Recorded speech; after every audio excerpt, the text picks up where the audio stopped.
Hello and welcome to this audiobook presentation of Exploring Cupping Therapy Today, a beginner's guide on cupping therapy and its benefits. Copyright and disclaimer information is available in the ebook version of this content for your review. Our information here is laid out as follows.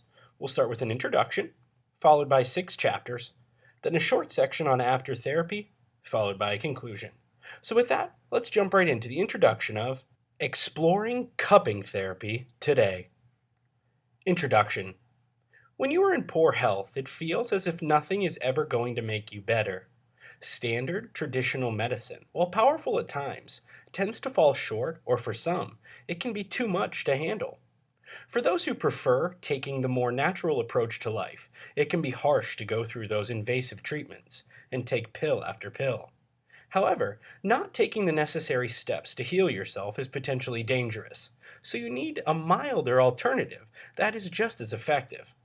Side effects have always been one of the problems of common Western medicine.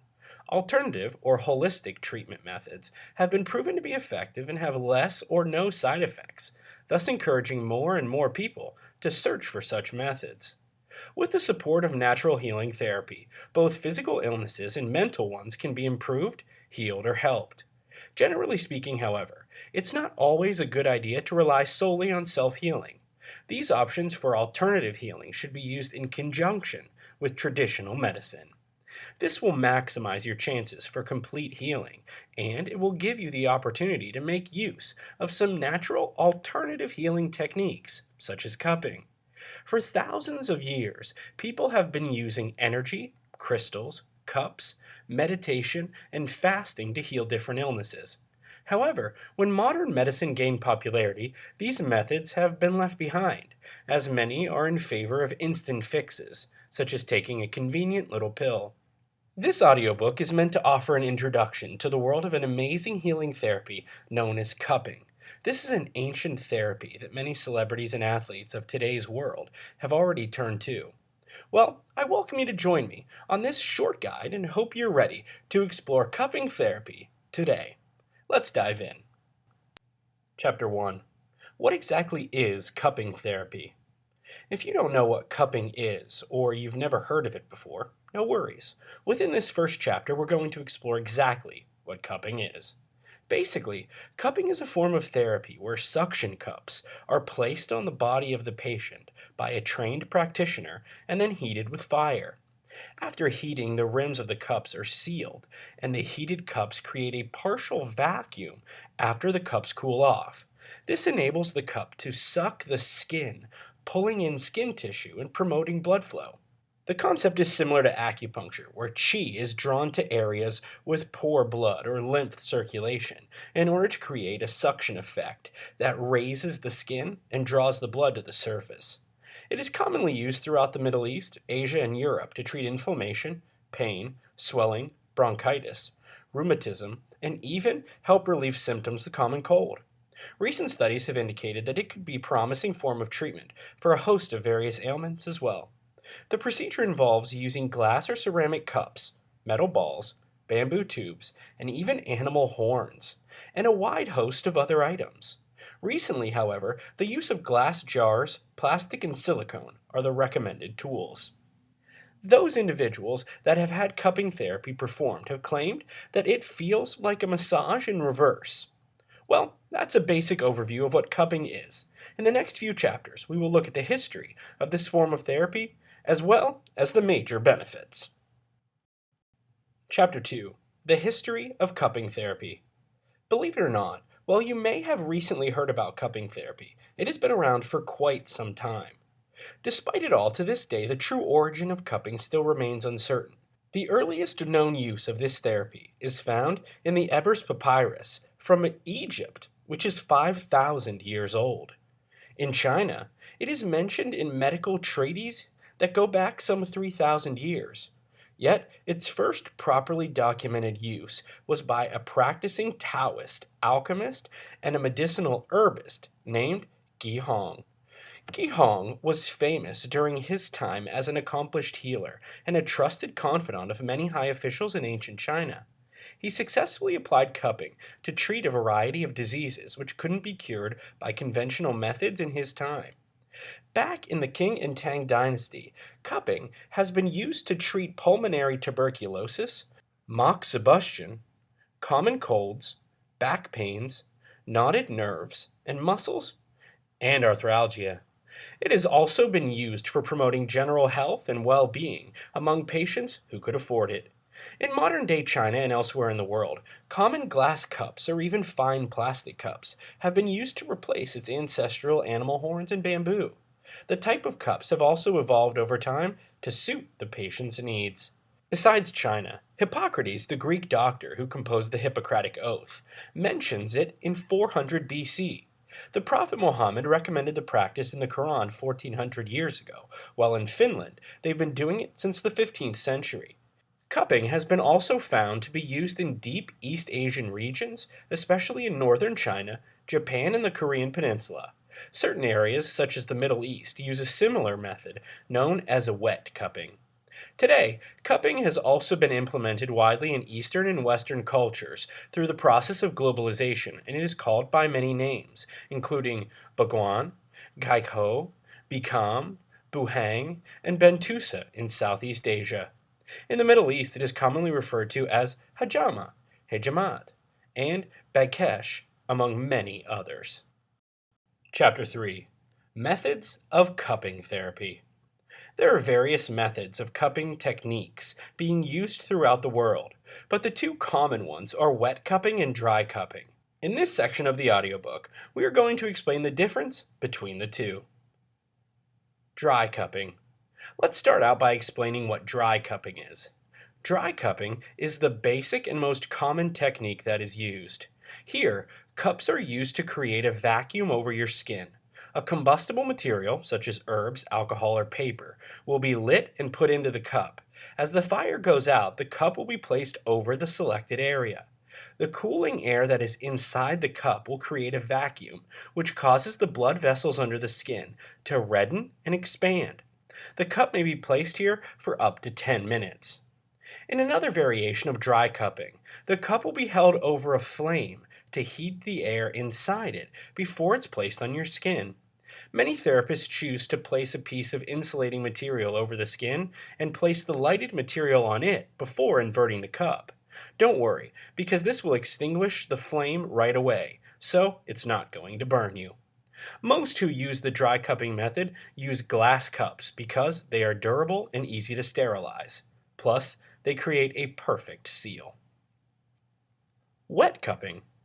This is not used in traditional Chinese medicine, but is still popular around the world. Some studies show it to be more effective in treating some problems, such as migraines, nonspecific lower back pain, and postherpetic neuralgia. As to its other acclaimed health benefits, on the other hand, those remain in contention. Nevertheless, there are clinics throughout Europe and the Americas which do provide wet cupping services under sterile medical conditions if you're interested. Although it requires bleeding, it should be understood that it is not the same as bloodletting. Bloodletting requires the opening of veins by cutting them with a scalpel, puncturing them with a needle, or by using a leech applied to the skin. This extracts blood with tiny incisions to the skin surface after cupping. In the UK, the clinics that provide this service make use of sterile plastic cups, which are disposed of after each use. The patient's back is first sterilized with alcohol, after which oil is rubbed on the shoulders as well as the upper and lower back. In the beginning, suction will be created similarly as to dry cupping, but instead of leaving the cup on for 10 minutes, it will be left on for about 3 minutes. Next, the therapist will take a scalpel to make minute incisions on the skin. During this time, a second cup will be placed on the area in order to suck up a couple of drops of the toxic blood and the harmful substances from your body. This will allow the healing to take place. When completed, you will be dressed with antibiotic ointments, and sterile bandaging should be applied in order to prevent infection. Wet cupping may sound scary, but it isn't as painful as you may think it is. Needle retaining cupping. Needle retaining cupping is another form of cupping that we feel the need to discuss. This method involves a combination of acupuncture and cupping. Attach a cup to the area around one or more of the retained needles and keep the needles inside the cup. Remove the cup and needles after 5 to 10 minutes or when the localized skin becomes red. Cupping, both wet and dry, is an ancient technique still practiced today by millions. Recently, celebrities have even taken it up, increasing its popularity further. Dry cupping raises few eyebrows, in addition to the ugly bruises it leaves behind, that is. However, there have been no reports of any complications arising from cupping sessions. As such, it's generally safe, if done properly. There are even home kits that you can buy so you can do it on your own in the comfort of your own home. If you remember the 5-minute rule and do it no more than twice a week, you should be good to go. As for wet cupping, well, you're on your own there. Under the right conditions, it can be perfectly safe, and it can't possibly be worse than some of the other alternative methods available. Chapter 4: The Benefits of Cupping Therapy. When it comes to cupping, there are some pretty amazing benefits nesting behind it. This is why many celebrities and athletes use this form of therapy. In this chapter, we're going to take a close look at the benefits of cupping.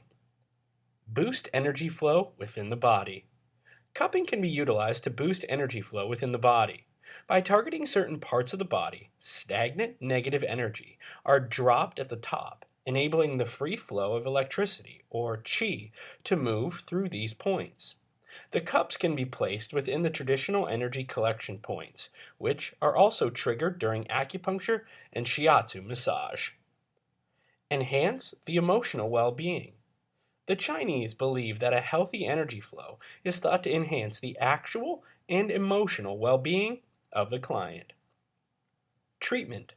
Trials demonstrate that clients who received cupping sessions discovered that it treated chronic pain and helped boost range of flexibility to injured areas. The customers who experienced this pain relief reported the results lasted longer than the pain relief from other treatments. Helps with muscle stiffness. Cupping has also proven to release the muscles and decrease muscle stiffness around the affected areas. Loosened muscles provide an influx of blood to the region and soften the main muscle tissue, resulting in a better sense of freedom and increased flexibility. Helps you relax. Like other massage techniques, cupping might be extremely relaxing. The work is generally done in a comforting environment, and relaxing music and ambient sound might be incorporated to boost the complete experience. Lesser known benefits of cupping therapy you need to know. Number 1. Detoxification. Cupping plays a role in relieving your body from toxins. The suctions pulls the toxins to your skin's surface, which allows their release. This also helps in clearing blockages in veins and arteries. Number 2. Neck and back pain relief. Although cupping has many benefits to your health, it is especially popular with relieving back and neck pain. Again, the suction of the cups draws out the pain to relieve the area affected. Number 3. Deep tissue therapy. Being one of the best deep tissue therapies out there, cupping is also used to relieve back pain and reduce fatigue and migraines. Number 4. Healing injuries. If you have any prominent or internal injuries, cupping can be the solution you are looking for. Cupping not only increases the range of motion, but also helps in the promotion of healing in scar tissue and sites of chronic injury. Number 5. Weight loss. One of the many reasons to try cupping therapy is weight loss. Cupping helps you shed those unwanted pounds without much of a hassle. For weight loss and cellulite reduction, first oil is applied onto the skin, and then the cups are moved around the surrounding area. Number 6. Great for your lungs. This safe and enjoyable treatment has numerous benefits, one of them being the treatment of respiratory conditions. It can treat asthma and bronchitis, although for this to be effective, you have to be consistent with the treatment. Number 7. Improves skin health. By now, you've heard the benefits cupping has for pain and weight loss. However, it does not end there. Cupping is oftentimes used to boost skin health. It is used to reduce acne and even skin inflammation. It tones and firms skin because it improves the blood flow and expands capillaries. As you see, there are many benefits to cupping. This is the major reason why you see so many athletes in the Olympics with those odd round circles on their back and arms. It's from cupping. Chapter 5. Things to consider before beginning cupping therapy. It may seem exciting to get started with cupping therapy. Beginning anything new is always an exciting phase. However, there are a few pointers that you need to remember before embarking on your cupping program. Remember, these points will not only keep you safe from harm, but they'll also ensure that you stay on track and not quit on your health and wellness journey after a couple of therapy sessions. Far too many people get off to a roaring start, and after a couple of sessions, they stop doing it and go back to their old sedentary lifestyle. You must guard against this at all costs. When considering cupping treatment, it is important that you comprehend exactly what cupping is and how it can help you. While this guide has been put together to help aid in exploring these things, it's always great to solidify the information contained. So the following is a revise of what you need to know before thinking of starting cupping therapy. Cupping is a natural treatment that uses pressurized glass or bamboo mugs to give a tender vacuum on your skin, which will help assuage torment, evacuate poisons, and numerous different things. It is a conventional Chinese medication that has been utilized for a long time throughout history and is turning out to be more prominent nowadays. Cupping treatment supporters trust that wet cupping expels destructive substances and poisons from the body to advance healing. These are sufficiently malleable to be moved from spot to put on the skin and produce a back rub like impact. To help you comprehend who will truly benefit by this treatment, here is a portion of the diverse well-being conditions that it will help with. Number 1. Cerebral pain. Many individuals feel migraines. However, a few individuals experience them a considerable measure. This treatment will help mitigate the torment from the migraine and keep you from having so large portions of them. Number 2. Back pain. Do you feel pain in your lower to center back? If you do, then you will most likely profit by this treatment. Number 3. Joint agony. Cupping will help to alleviate torment from your joints and help them be more adaptable. Number 4. Rheumatic sicknesses. There are numerous individuals that experience the ill effects of this condition that have discovered this treatment extremely advantageous for them. Number 5. A sleeping disorder. If you discover yourself not having the capacity to rest, then this may be the response to helping you rest. Numerous individuals with a sleeping disorder have benefited enormously from this treatment. While there are many benefits to cupping, there are some things you will need to consider before you start cupping therapy. The side effects. You could experience the following side effects: burns, bruises, mild discomfort, and skin infection. You may also experience markings. After a cupping session, you will most probably have round marks on your skin. This is left by the cup. Most markings should vanish anywhere from a couple of days to a week. Who shouldn't use cupping? If you are pregnant, you may want to avoid this form of therapy, and those individuals who have steel implants, such as pacemakers, insulin pumps, or computer implants, should avoid this form of therapy. Also, those with severe bleeding disorders, including thrombocytopenia, and those with allergic skin reactions, should avoid cupping. What's used? An extensive range of glasses continue to be found in the procedure today. The form of cup used furthermore depends upon the kind of illness/ailment to be treated.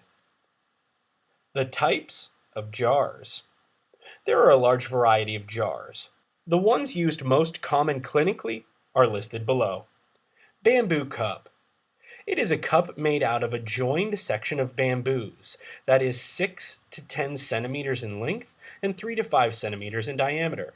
The rim of the cup should be smooth and polished prior to usage. The advantages of a bamboo cup are its length, it's economical, it's easily made, and it's durable. The disadvantages are its fragile structure, which can cause leakage when exposed to dry conditions for a long time. Apart from normal daily usage, a bamboo cup can also be used for drug cupping by boiling it in a medicinal liquid. Pottery jar.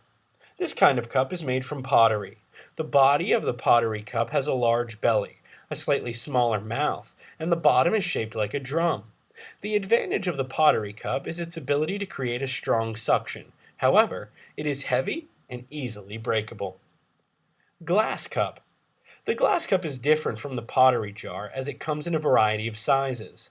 The glass cup is unique in that it is transparent, and skin reactions can be easily observed and controlled. On the downside, it is delicate, which can be easily broken. Piston air-sucking cups. The piston air-sucking cup is made out of transparent plastic with a piston inside. The suction is created by moving the piston upwards to draw air into the cup. This type of cup is convenient as well as providing strong suction. It is also difficult to break or damage. Cup sucking methods. Cupping is used to create suction and draw air into the cup in order to attach the cup tightly against the skin. The commonly used methods to attach the cup onto the body are as follows. Flame cupping. Flame cupping is used to propel air into the cup by a flame, creating suction and stick the cup to the skin. Flame casting cupping.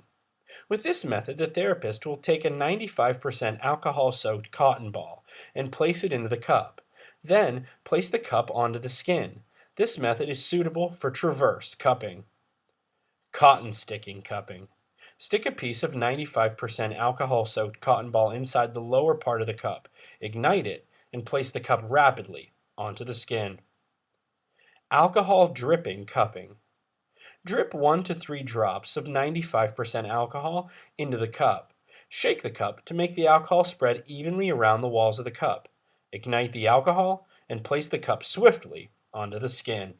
So, to sum up, before you turn to cupping therapy, you should understand what it is, what's used, know the benefits nesting behind it, and know who shouldn't use it, and understand the side effects that come with it.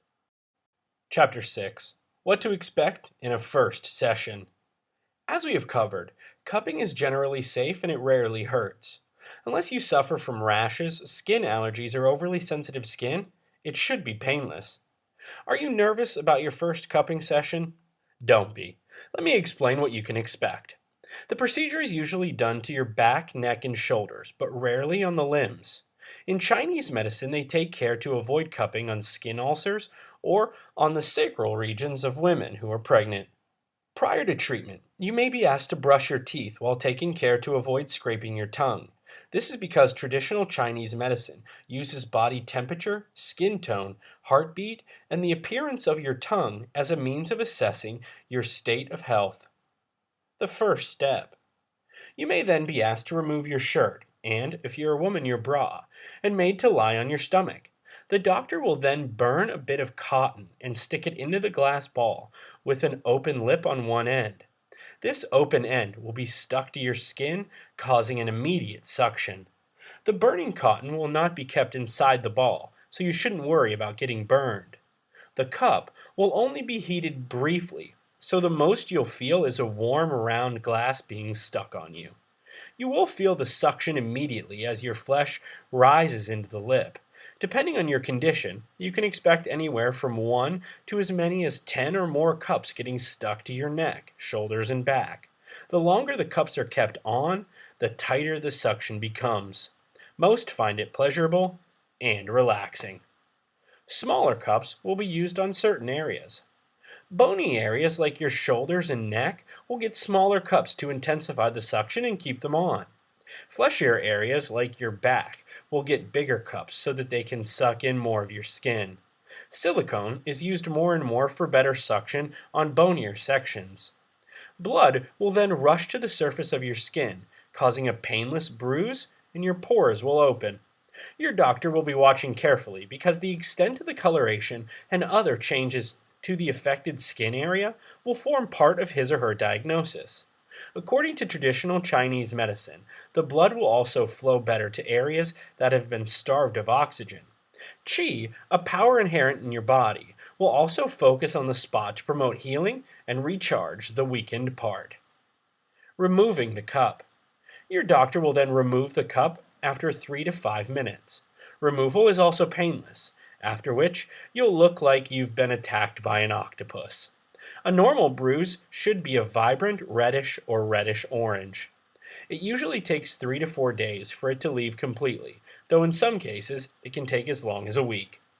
This is an important thing you must take into consideration in case you're expecting to join a bathing suit contest shortly after. If you do feel pain, you must let your doctor know right away, though it is extremely rare.